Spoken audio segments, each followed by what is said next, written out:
Bien, hoy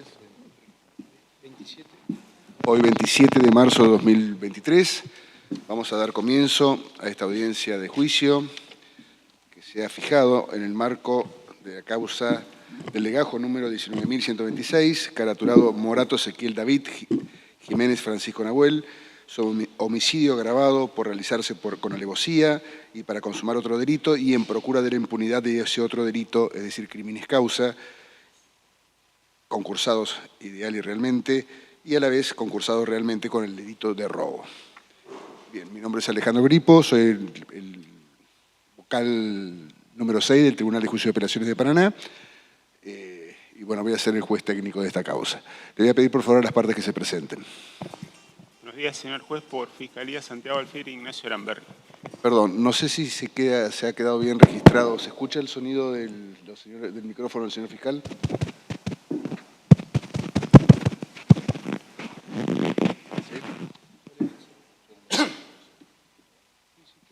Bien. Pruebe, por favor, señor fiscal. Perfecto. Muy bien. Continuamos con la presentación, entonces. Buenos días, por Fiscalía Santiago Alfieri, Ignacio Aramberri. Buenos días, señor juez. Por la querella, Damián Petenati e Iván Bernango. Buenos días, señor juez. En la defensa del señor Ezequiel Morato, la doctora Reminacián y quien habla, María Fernanda Álvarez. Buenos días a todos. Por la defensa técnica de Francisco Nahuel Jiménez, Cabrera, Juan Domingo. Los señores, por favor, que se presenten. Buen día, Francisco Jiménez. Buen día, Morato Ezequiel. Muy bien, vamos a hacer pasar al jurado. Sí. Le voy a pedir, por favor, a los periodistas que no tomen registro de imágenes de los señores jurados. Bien, vamos a hacer pasar al jurado.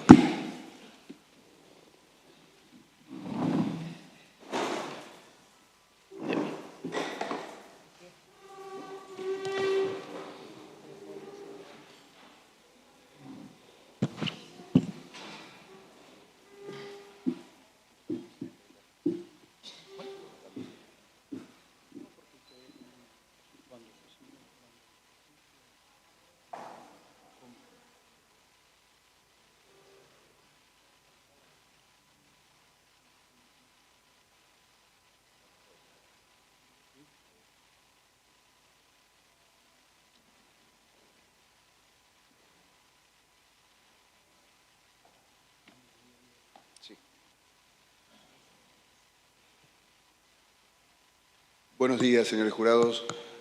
Disculpen, no les dije antes, pero les voy a pedir por favor que se pongan de pie. Conforme lo prevé el artículo 53 de la Ley 10.746 de la Ley de Juicio por Jurados, le voy a tomar promesa a ustedes, juramento de actuar como deben actuar. Señores jurados, prometen en su calidad de jurados y en nombre del pueblo de la provincia de Entre Ríos examinar y juzgar con imparcialidad y máxima atención la causa, dando en su caso el veredicto según su leal saber y entender, de acuerdo a la prueba que se produzca, observando la Constitución de la Nación y de la provincia y las demás leyes vigentes. Bien, pueden tomar asiento, por favor.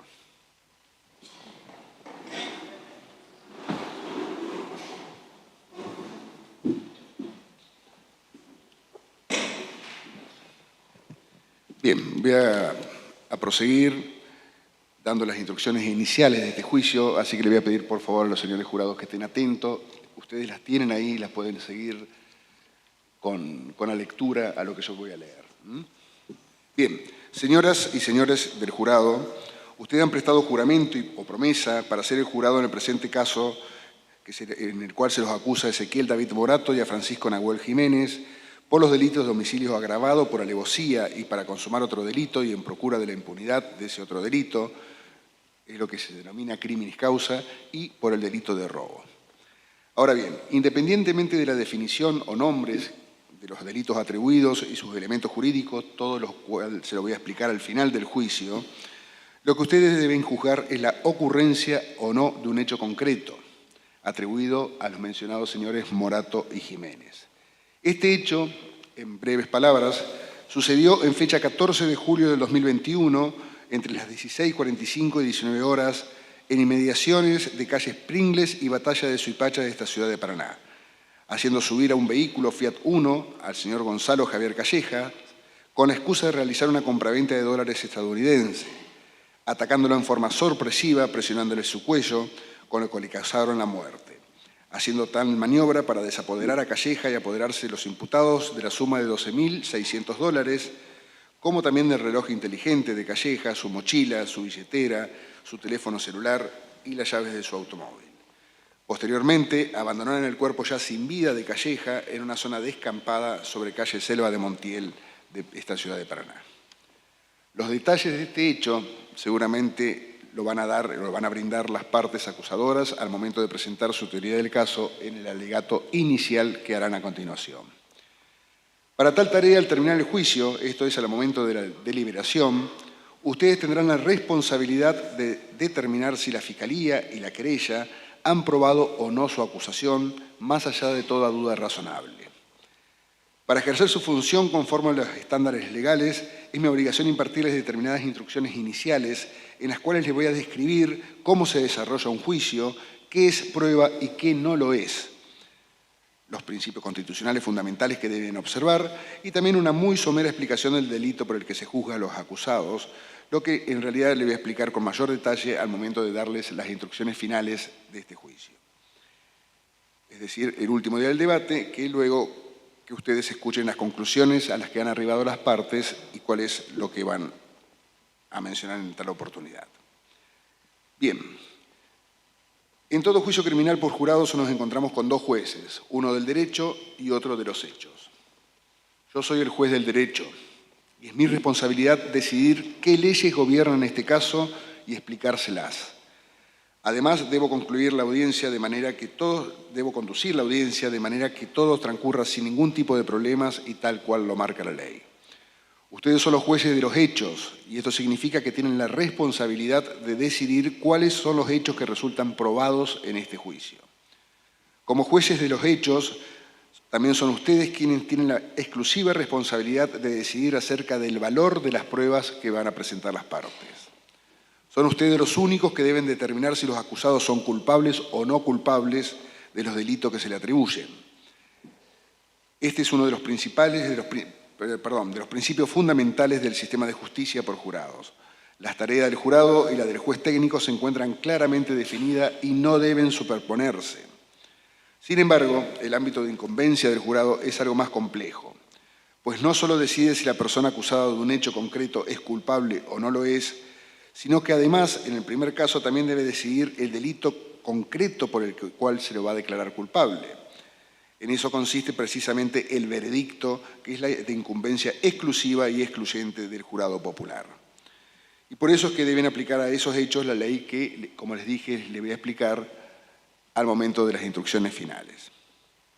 Por su parte, el ámbito de incumbencia del juez técnico es también extenso y complejo, pero además de determinar la sentencia aplicable, es un juez de garantías del juicio, tomando, por ejemplo, importantes decisiones sobre el desarrollo del debate y la admisibilidad de la prueba, y mantiene su rol fundamental e indelegable de intérprete final del derecho. Esas son dos claras formas de colaboración del juez para con el jurado, cuidando la calidad de la información a recibir y brindando el derecho interpretado. Así, conforme a la distribución de tareas y decisiones propias de este sistema, al jurado corresponde deliberar y rendir un veredicto, tomando la determinación de mayor peso del proceso penal, decidir la culpabilidad o la no culpabilidad de los acusados por un hecho concreto. Para cumplir con ese importante cometido, durante el proceso de deliberación, el jurado deberá valorar la prueba producida durante el juicio y con base a ella determinar la existencia de los hechos y la participación del acusado o de los acusados en los mismos, tomando y aplicando el derecho que les voy a dar en su oportunidad, que les voy a explicar en su oportunidad. Pero además de los jueces, tanto mi persona como juez técnico y ustedes como jurado popular, en el juicio penal participan una parte acusadora pública y privada, llevando adelante la Fiscalía, la acusación pública, que en este caso será representada por el señor Santiago Alfieri y por el señor Ignacio Lamberri, ambos miembros del Ministerio Público Fiscal. Y la acusación privada, es decir, quienes representan a los padres de la víctima, los señores María Luisa Margarita Bilbao y Sergio Alberto Calleja en este proceso, son representados por los doctores Damián Pettinati e Iván Bernengo. Ejerciendo la labor defensiva, nos encontramos a las doctoras María Fernanda Álvarez y Romina Siam por el imputado Ezequiel David Morato y el doctor Juan Domingo Cabrera por el imputado Francisco Nahuel Jiménez. Cuando en lo sucesivo yo hable de partes, me voy a estar refiriendo a ellos, a los que acabo de mencionar, es decir, a la Fiscalía, a los querellantes, a los imputados y a los defensores. Durante el juicio pueden surgir lo que llamamos incidencias y que pueden tener que ver con pretensiones de las partes o con objeciones a las preguntas que cada una de ellas hagan a los testigos de la causa. Tienen que saber que si ellas se presentan y yo resuelvo a favor de una de ellas, no deben interpretar que tengo preferencia por alguna de esas partes. Tanto ustedes como yo, obviamente, debemos ser imparciales. Entiendo atinado también explicarles cómo se va a desarrollar el juicio.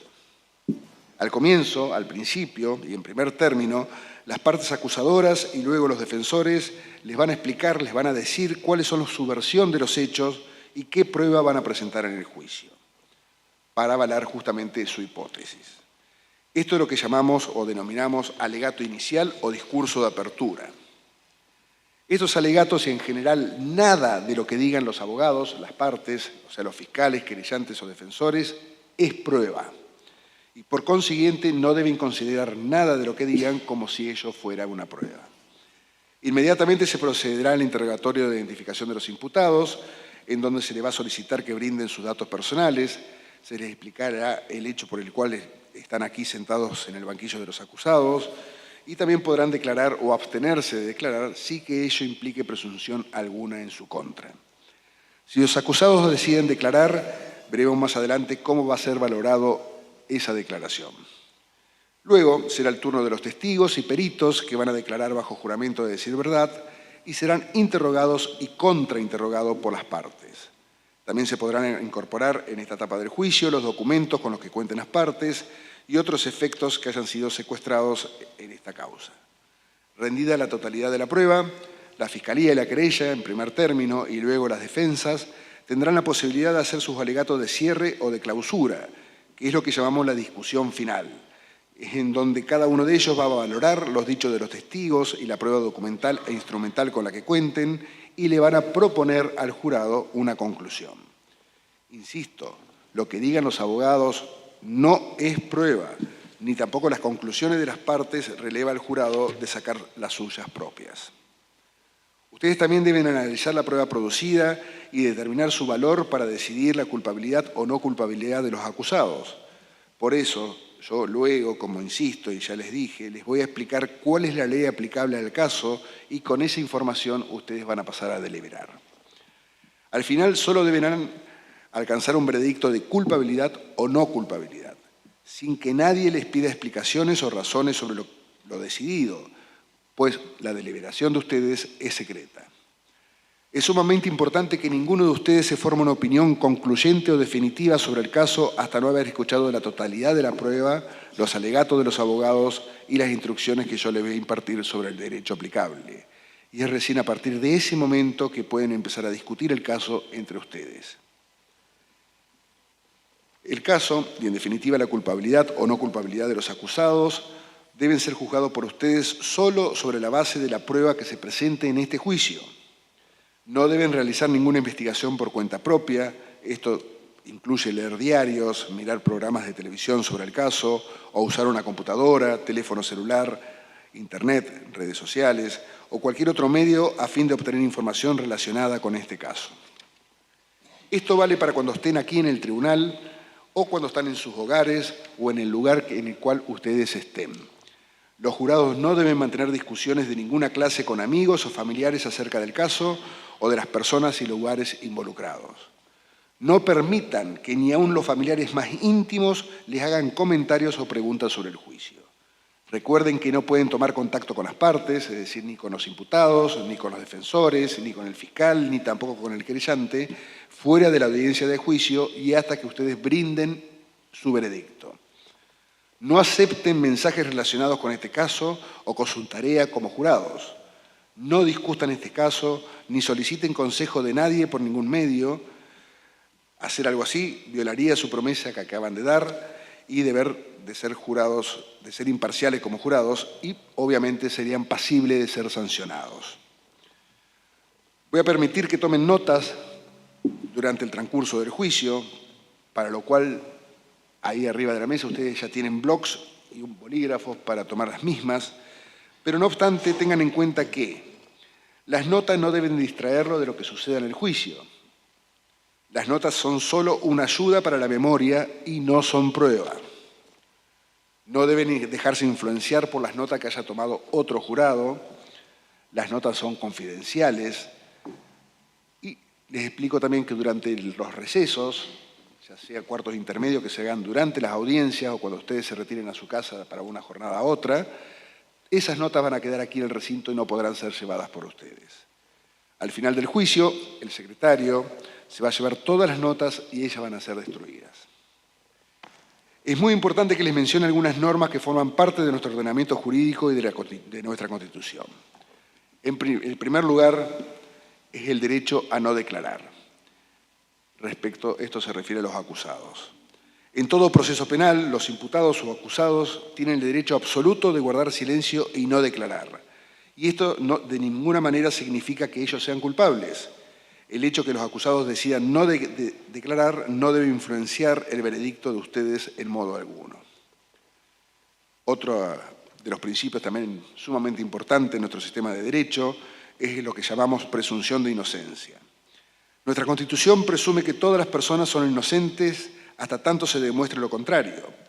Toda persona acusada de un delito mantiene su estatus de inocencia durante todo el juicio y corresponde a la Fiscalía, y en este caso también a la querella, probar, más allá de toda duda razonable, que el imputado o el acusado es culpable, sin que el acusado tenga el deber de probar absolutamente nada y sin que su silencio pueda ser valorado como indicio de culpabilidad. Insisto y le reitero, las partes acusadoras, el fiscal y la querella, tienen la carga de probar la culpabilidad de los acusados, y si no logran hacerlo, entonces ustedes deberán declarar no culpable a los acusados. Respecto de la carga de la prueba, como dije, no es deber de los acusados probar su inocencia. Los acusados no tienen que probar nada, ya que está amparado, como cualquiera de nosotros, por la ya mencionada presunción de inocencia que consagra la Constitución Nacional en favor de todos los ciudadanos. El Ministerio Público Fiscal y la acusación privada son responsables de la iniciativa probatoria tendiente a descubrir la verdad sobre los extremos de la imputación delictiva. Es decir, que los imputados no tienen que probar su inocencia y hasta pueden guardar completo silencio durante todo el proceso o permanecer inactivos sin que ello signifique indicio alguno de culpabilidad. El fiscal y el querellante deben realizar su investigación de manera objetiva y si deciden llevar a los acusados a juicio, como es en este caso, deben desplegar su actividad probatoria con el fin de confirmar su acusación, ya que si eso no sucede, como dije, entonces deberá declararse la no culpabilidad de los acusados. Respecto de la duda razonable, la prueba debe ser suficiente y convincente para romper o derrotar la presunción de inocencia. Cuando ello no sucede, entra en juego el principio de lo que llamamos duda razonable. La duda razonable es la que se basa en la razón y en el sentido común.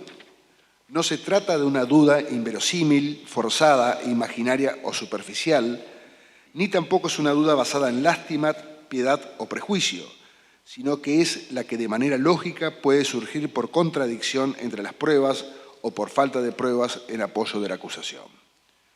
Una duda razonable es una duda razonada, ya que es aquella que surge de una serena e imparcial consideración de toda la prueba que se produjo durante el juicio. Recuerden lo siguiente, todo acusado ingresa a estos procedimientos amparados por la ya citada presunción de inocencia. Esta presunción permanece junto a él a lo largo de todo el caso y solo cede en el momento en que la Fiscalía y la querella, mediante las pruebas presentadas ante ustedes, los convenzan, más allá de una duda razonable, que los acusados son culpables. Pero deben también recordar, sin embargo, que resulta casi imposible probar un hecho con certeza absoluta o matemática. Por eso, no se exige que el fiscal o el querellante así lo haga, ya que la certeza absoluta es una pretensión imposible de alcanzar. Por ello, si luego de observar y razonar la prueba rendida, están convencidos de la culpabilidad de los acusados, más allá de toda duda razonable, es el deber de ustedes emitir un veredicto de culpabilidad. Por el contrario, en caso de existir una duda razonable respecto de la culpabilidad, deberán emitir un veredicto de no culpabilidad. Esto luego se los voy a ampliar, explicándoselo con un poco más de detalles durante la impartición de las instrucciones finales que van a hacer cuando termine este juicio. Bien, les voy a mencionar algunas cuestiones sobre la prueba también. Como miembros del jurado van a decidir qué hechos se han probado. Para ello tienen que evaluar la evidencia que se produzca durante el juicio. Prueba es la información aportada por testigos y peritos en el juicio, también la prueba material y documental allí introducida y el contenido de las estipulaciones probatorias. No es prueba toda la información ajena a la producida en el juicio de acuerdo a lo expuesto, como tampoco es prueba lo que hayan dicho el juez o las partes, ni tampoco, como les dije, las notas tomadas por ustedes durante el juicio, ni la eventual información aportada por un testigo que el juez haya ordenado ignorar. La determinación de la credibilidad de las personas que testifiquen y la importancia o peso que posee cada testimonio es una responsabilidad del jurado. Ustedes decidirán si creen o no en lo que un testigo dice. Hay dos atributos que se buscan en los testigos: que estos sean creíbles y que sean competentes. Un testigo es competente si estaba en posición de hacer una observación, si pudo entender lo que estaba observando y si pudo recordar coherentemente los resultados de aquella observación. Mientras que la credibilidad de un testigo se relaciona con el grado en que sus afirmaciones puedan ser creídas. Así, un testigo puede resultar creíble, pero no ser un testigo competente, y viceversa. Puede resultar competente, pero puede ser no creíble. Para decidir respecto de ello, ustedes deben examinar todo el testimonio y pueden considerar, entre otros, los factores que les voy a mencionar. La oportunidad y habilidad que tuvo el testigo para ver, escuchar o conocer los asuntos sobre los cuales está declarando. La calidad de memoria que tiene el testigo sobre lo que está declarando. Si el testigo tiene algún motivo, interés, parcialidad o prejuicio. Cuán razonable es el testimonio del testigo al considerarlo con otra evidencia, ya sea tanto testimonial como material, que ustedes hayan visto u oído en este juicio. Si el testigo tiene algún tipo de relación con el imputado o la víctima, si evidencia alguna parcialidad o si demuestra algún interés particular sobre el resultado del proceso. Es importante que también conozcan que el peso de la prueba no depende del número de testigos que testifica sobre un mismo hecho. Un solo testigo que les merezca credibilidad puede ser suficiente para que ustedes tengan por probado ese hecho. Como ya les dije, el acusado no está obligado a declarar, pero si decide hacerlo, ustedes deben saber que, a diferencia de los testigos, los imputados no declaran bajo juramento de decir verdad, por lo que podrá decir en su defensa cosas verdaderas o falsas, sin que ello implique la comisión de delito alguno. No obstante, el testimonio de los imputados también debe analizarse conjuntamente con el resto de la prueba, buscando su confirmación o refutación, sin perder de vista que frente a un descargo que pudiera estimarse poco verosímil, el jurado debe mantener una disposición neutral y contemplar la alternativa de inocencia seriamente. Esto es, examinar la posibilidad de que la hipótesis alegada por los imputados pueda ser cierta. Por último, en todo juicio, las partes pueden hacer estipulaciones o acuerdos probatorios, lo que significa que los acusadores y los señores defensores acuerdan dar por probados determinados hechos sobre los que no se va a discutir y tampoco se va a producir prueba. Les voy a mencionar cuáles son los hechos que en este caso las partes ya han convenido darlos por probados. Los tienen ustedes escritos, así que les pido por favor que también los sigan con la lectura. Primero, que Gonzalo Javier Callejas tenía como actividad accesoria la compra y venta de dólares. Segundo, que Ezequiel David Morato conoció a Gonzalo Callejas a través de José Luis Bailiar para la compra de dólares aproximadamente en el mes de abril de 2021. Tercero, que Ezequiel David Morato y Gonzalo Calleja habían efectuado diversas transacciones de dólares por pesos entre los meses de abril y el 14 de julio de 2021. Cuarto, que Morato había contactado conversaciones previas vía WhatsApp a Calleja para concretar el encuentro del 14 de julio de 2021 e intercambiar dólares que llevaría Gonzalo Calleja y que Morato proponía comprarlos. Quinto, que el 14 de julio de 2021, a las 16:40 horas aproximadamente, Gonzalo Calleja fue al encuentro de Ezequiel David Morato en la intersección de Pringles y Suipacha de Paraná, conforme habían pautado en conversaciones anteriores. Sexto, que Gonzalo Calleja fue en su automóvil Ford Fiesta Kinetic de color gris, dominio MFI 920. Séptimo, que Ezequiel David Morato y otra persona estacionaron el automóvil Fiat Uno de color azul, dominio TDM 990 en calle Pringles, a metros de Suipacha, y aguardaron dentro de ese vehículo. Octavo, que alrededor de las 16:50 horas, Gonzalo Calleja estacionó su automóvil Ford Fiesta Kinetic en Pringles, a metros de calle Suipacha. Noveno, que Gonzalo Calleja descendió de su automóvil y subió al asiento del acompañante delantero del Fiat Uno de color azul, ya mencionado, en el que se encontraban Morato y otra persona. Décimo, que en el interior del automóvil redujeron a Gonzalo Calleja y presionaron con fuerza su cuello hasta matarlo. Que la muerte de Gonzalo Javier Calleja se produjo por asfixia mecánica causada por la compresión externa del cuello con efecto respiratorio y nervioso vagal dentro del interior del Fiat Uno entre las 16:50 y las 17:10 horas del día 14 de julio de 2021. Décimo segundo, que en esas circunstancias se apoderaron de la mochila con los $12.600 aproximadamente, la mochila en sí misma, la billetera, el reloj inteligente marca Xiaomi y el celular marca Xiaomi también, y la llave del auto, todo propiedad de Gonzalo Calleja. Que el forcejeo en el habitáculo generó que se rompiera la palanca selectora de luces del Fiat Uno de color azul. Decimocuarto, que Morato y otra persona, inmediatamente después de quitarle la vida a Gonzalo Calleja, a las 17:10, trasladan el cadáver del mismo en el Fiat Uno de color azul hasta calle Selva de Montiel, a 200 metros de calle Juan Báez de esta ciudad de Paraná, donde abandonaron su cuerpo aproximadamente a las 17:30 horas. Decimoquinto, que el vehículo marca Ford Kinetic, patente MFI 920, quedó estacionado a 45 grados en calle Pringles, a metros de calle Suipacha de esta ciudad de Paraná. Decimosexto, que Morato y otra persona se retiraron en el Fiat Uno azul con la mochila Nike de Calleja, su billetera, las llaves de su auto, pesos, dólares, aproximadamente 12.500, su reloj inteligente, marca Xiaomi, y su celular también marca Xiaomi. Decimoséptimo, que Alfredo Matías Martínez es dueño de un desarmadero de autos ubicado en calle Crisólogo Larralde, 1646 de esta ciudad de Paraná.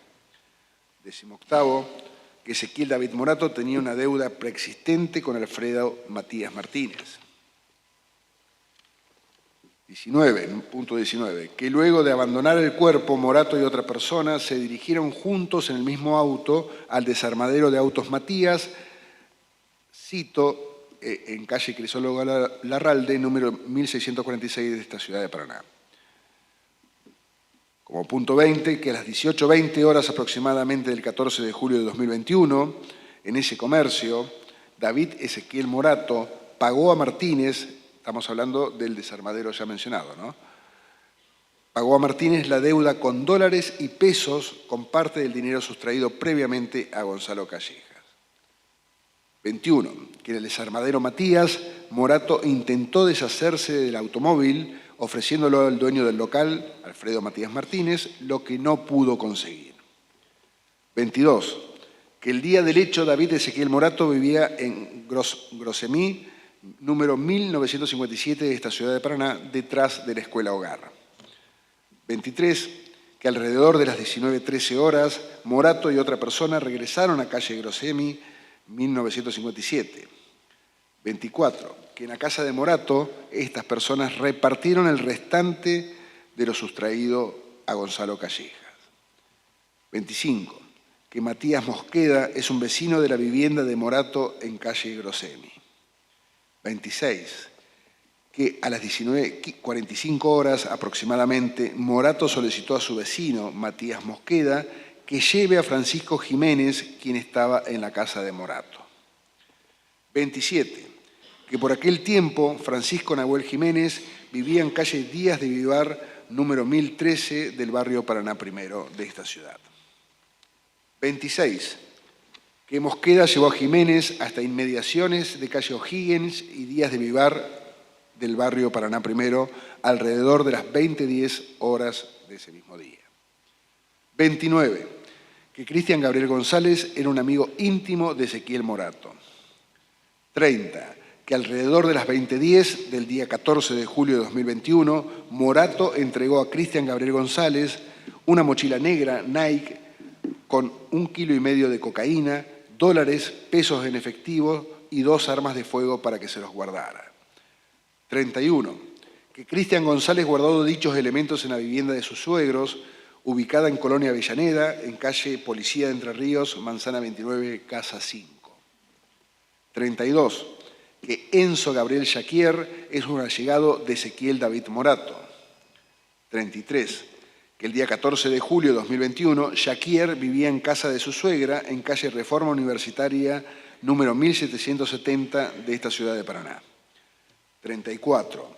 Que el día 15 de julio de 2021, por la mañana, Morato fue al encuentro de Enzo Gabriel Jaquier en calle Reforma Universitaria 1770, donde dejó el vehículo Fiat Uno, dominio TDM 990, escondido en el garage de ese lugar.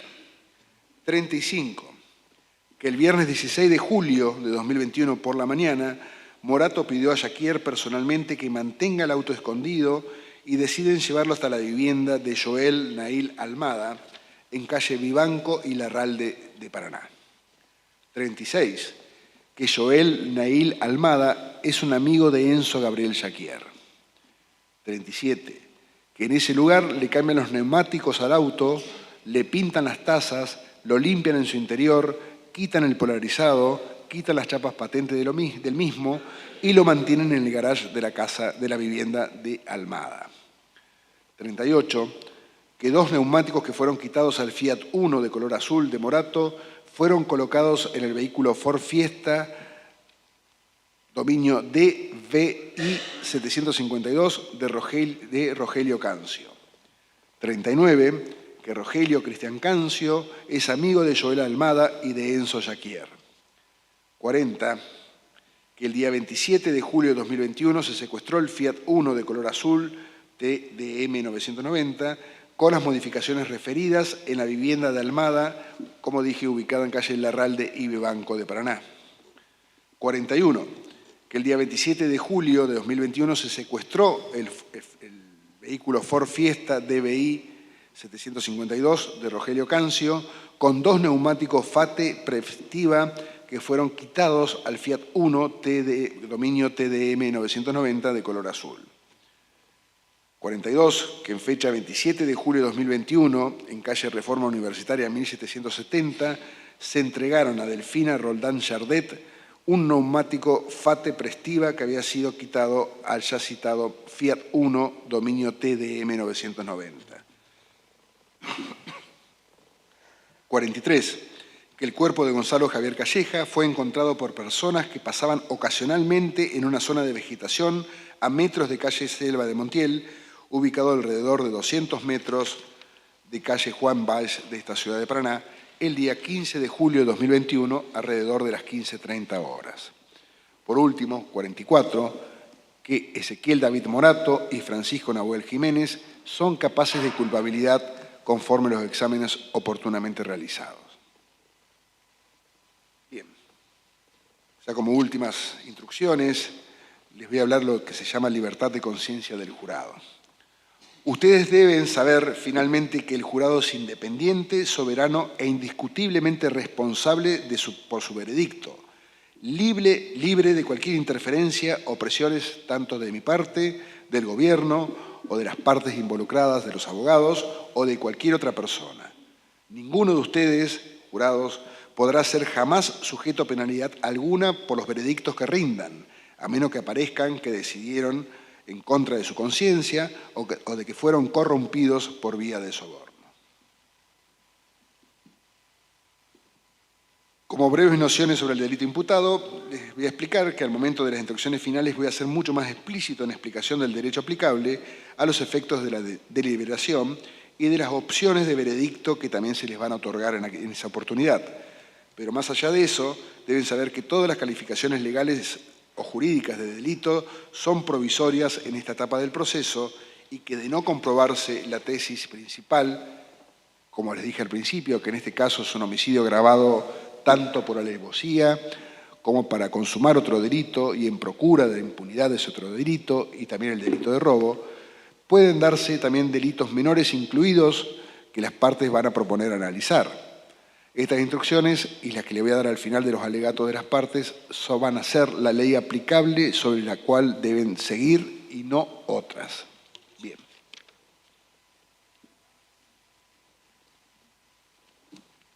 Habiendo impartido las instrucciones iniciales de este juicio por jurado, voy a declarar abierto el presente debate. Señores Morato, señor Jiménez, le voy a pedir por favor que estén atentos porque todo lo que van a ver y escuchar durante el transcurso de estas jornadas de juicio es de su exclusiva y, por supuesto, prioritaria interés.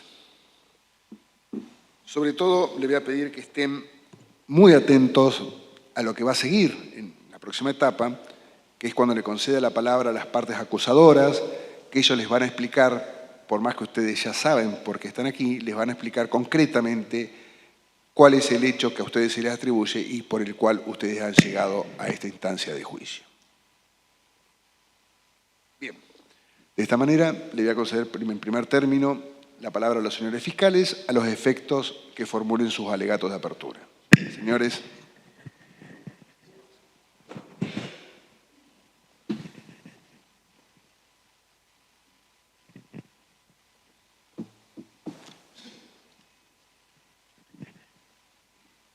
Buenos días. A Gonzalo Calleja lo mataron cobardemente para robarle y para ocultar el robo. Las dos personas que están acusadas en este caso le hicieron creer que iban a comprarle $12.500, aprovechando que Morato ya la había comprado en otras ocasiones y el vínculo estaba generado. Fue por eso que el 14 de julio de 2021, a las 5 menos cuarto de la tarde, Gonzalo Calleja fue en su auto a la zona de la escuela hogar. Estacionó en Pringles, cerca de Suipacha, y subió confiado al auto de Morato, al Fiat Uno azul de Morato. Ahí cayó en la trampa. Lo sorprendieron presionándole el cuello, asfixiándolo hasta asesinarlo. Se apoderaron en ese lugar los acusados de los $12.500, del celular, del reloj, del teléfono y de la mochila. Tomaron sus bienes y descartaron su vida, dejando el cuerpo en un lugar que tenían seleccionado en Selva de Montiel, a metros de Juan Báez, en una zona de monte.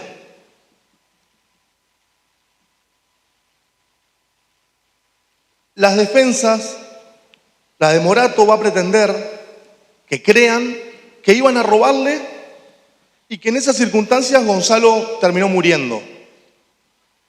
La de Jiménez pretenderá que entiendan, que crean que él no estuvo ahí, que él no es el cómplice. Nada más alejado de las pruebas y de los testimonios que van a ver y a escuchar en este juicio.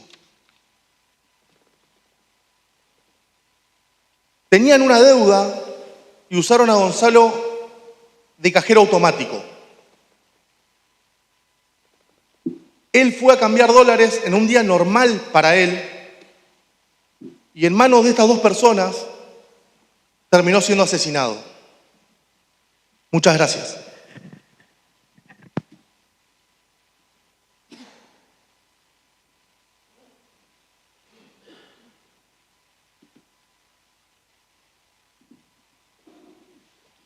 Señores querellantes.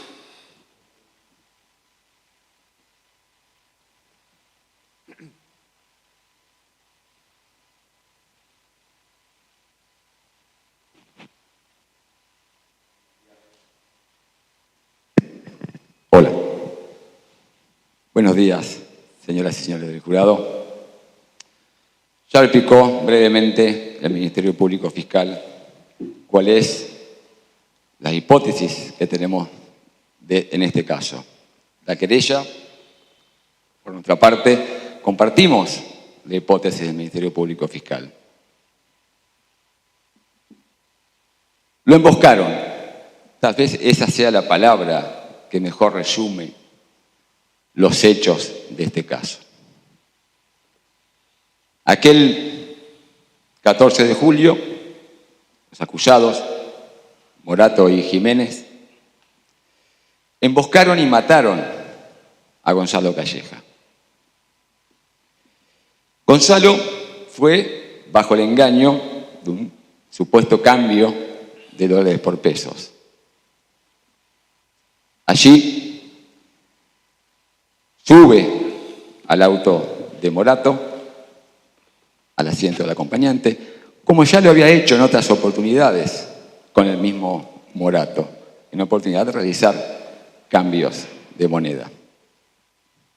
Una vez dentro del auto, sorpresivamente y en un total estado de indefensión, desde atrás presionan su cuello y lo asfixian hasta causarle la muerte. ¿Qué pasa luego de que matan a Gonzalo en ese momento? Los acusados le roban los dólares, su teléfono celular, las llaves del auto, la mochila, su reloj inteligente y su billetera. Luego de esto, se dirigen directamente a descartar el cuerpo de Gonzalo a la zona donde finalmente fue hallado, allá Juan Baez, casi al final. ¿Y por qué digo directamente? Y esto lo van a entender luego de que se produzca toda la evidencia y la prueba en este debate. Ustedes se preguntarán, ¿por qué lo mataron? Lo mataron para robarle. Lo mataron de forma cobarde, sin previo asegurarse que Gonzalo no iba a tener ninguna posibilidad de defenderse dentro de ese diminuto habitáculo del Fiat Uno. Lo mataron también para procurar la impunidad de ese delito, es decir, para que no se lo descubriera de ese delito que acaban de cometer.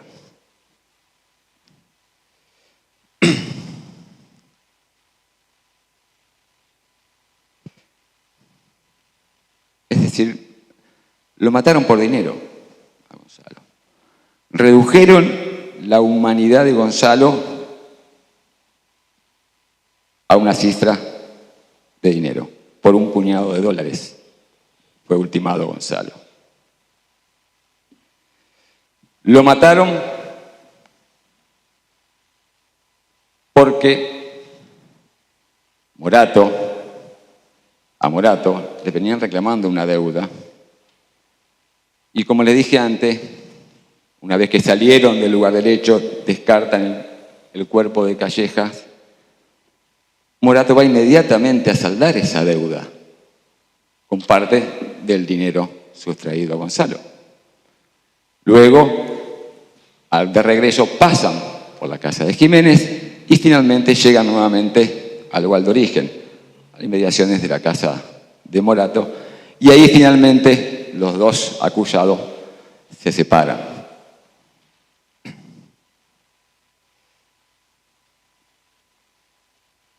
Ustedes van a poder ver durante este juicio que la relación que había entre Morato y Jiménez data de mucho antes de este hecho. Ya se conocían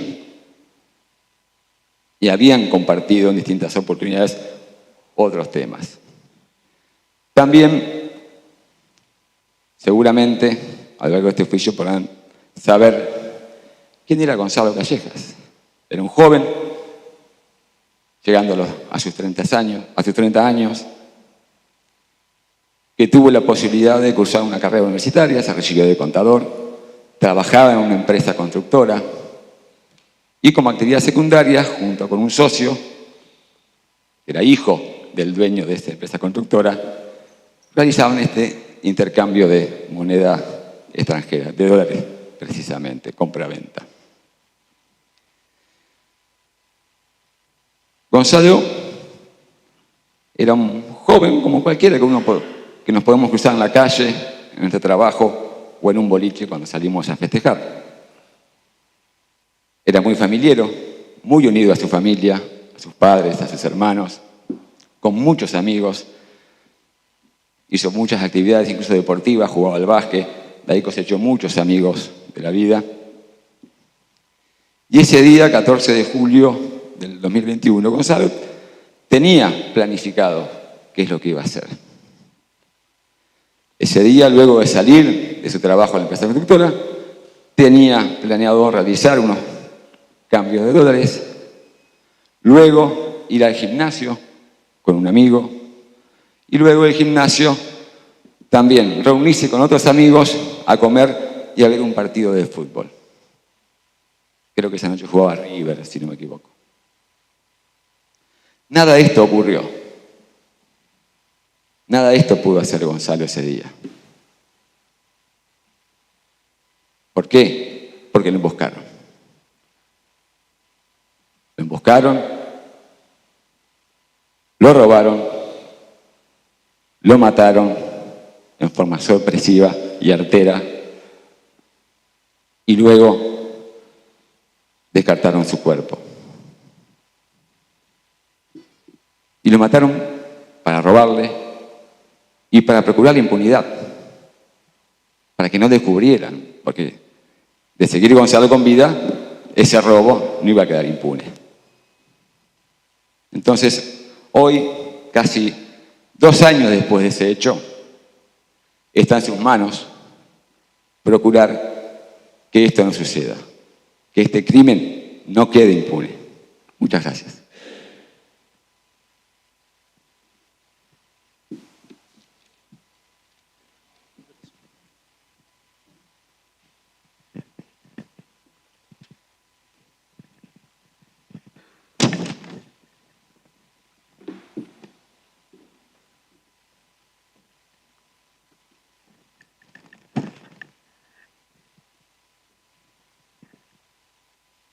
Buenos días a las señoras y señores representantes, miembros del Jurado Popular, soberanos en esta causa.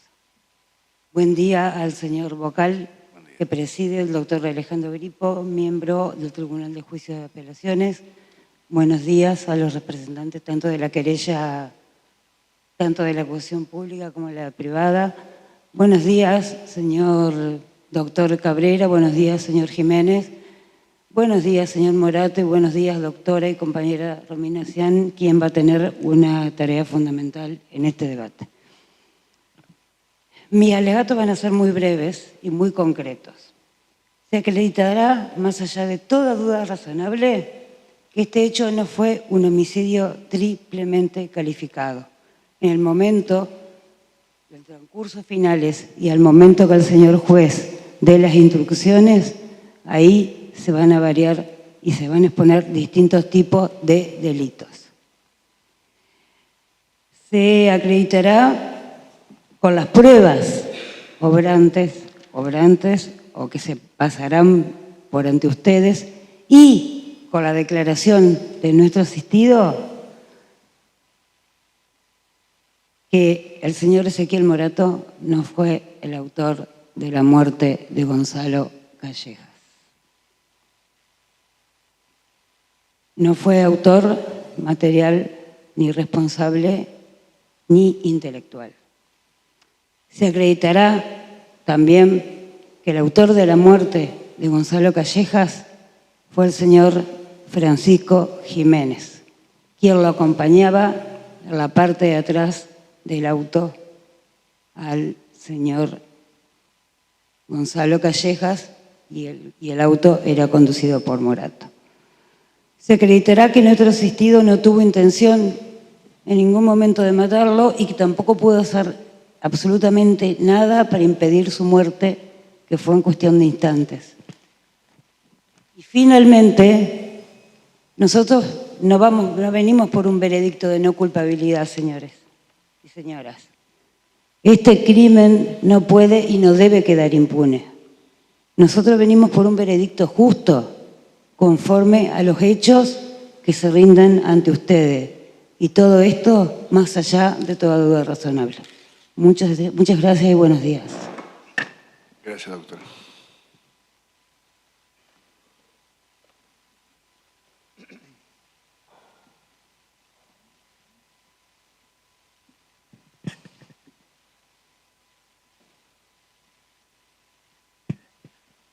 Buenos días, aunque ya los saludamos formalmente. Primero, agradecerle su presencia acá. La presencia de ustedes es vital en este tipo de procesos y lo va a hacer en este particular.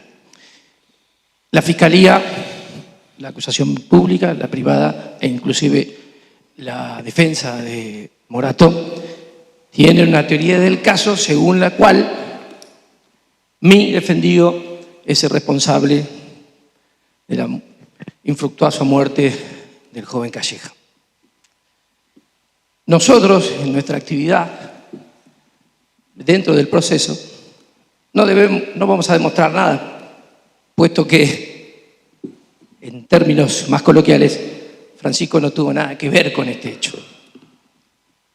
Tanto la acusación pública, la privada, e inclusive ahora la defensa de Morato, tienen una teoría del caso según la cual, teoría del caso, digo, es cómo se dieron los hechos, según su versión, según la cual Francisco, mi defendido, solo se limitó a matar a alguien, no participando en lo más mínimo de ninguna otra cosa. Ustedes escucharon al quien dirige el proceso, el juez técnico, leer 44 puntos, de los cuales en solo uno está nombrado Jiménez. ¿Esto qué quiere decir? Que de toda la prueba que ustedes van a presenciar, cómo se desarrolla, cómo se realiza la prueba en este tipo de procesos, Jiménez está aquí solo por una relación que no se sabe cuál es, tuvo con Morato. Nosotros sí sabemos y a lo largo del proceso se va a determinar cómo es. En este caso, ustedes no solo van a absolver a Jiménez, sino se van a terminar preguntando por qué Jiménez es traído a juicio, cuando no tiene nada que ver con lo que ha pasado. A Jiménez lo implica una relación con Morato como lo tenían las otras personas con Morato. Si no, deberían estar acá sentados Jaquier, Martínez y otras personas que fueron nombrados y sin embargo no están en el banquillo de los acusados.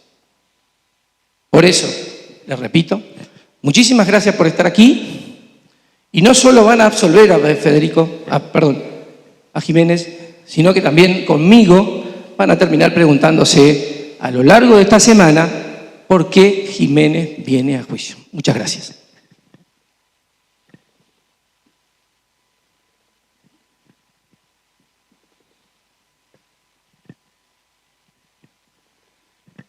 Bien. Gracias, doctores. Estos han sido, señores jurados, las versiones que iban a tratar de demostrar las partes. Bien, le pregunto a las partes si tienen alguna cuestión preliminar que plantear.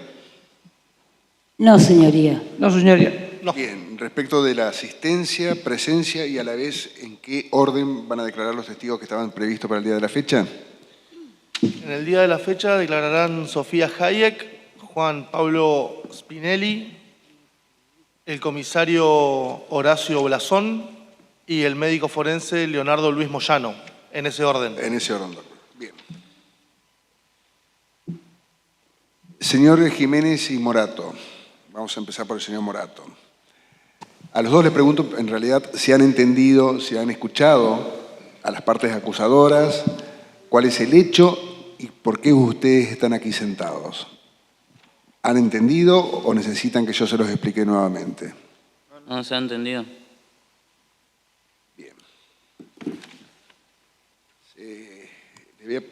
Seguidamente les voy a tomar sus datos personales a ambos.